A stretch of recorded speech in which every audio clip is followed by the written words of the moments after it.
wa kaunti ya Kitui baada ya mkutano mkuu wa mwaka wa Kinatwa Matatu Sacco kugeuka na kuwa vurugu.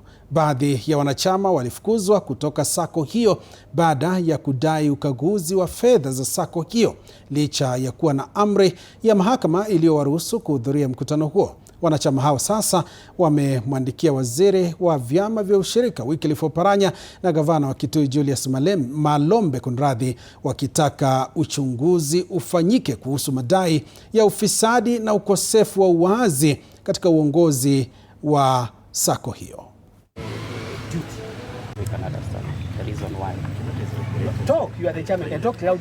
Watu wanateswa, magari zetu zikifika afya center tunaambiwa magari zetu hazibebi. Na ni wapi umeshaona AGM inafanywa bila bank statements? Ndio members wajue the financial status of the society. Ushaona? Hakuna. Out of more than 5 accounts ambazo tuko nazo, hakuna moja utajua ya koa iko na pesa ngapi.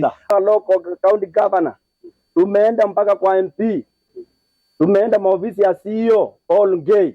Tukifika pale anatuambia Kinatwa mko na siasa sana. Tuangazie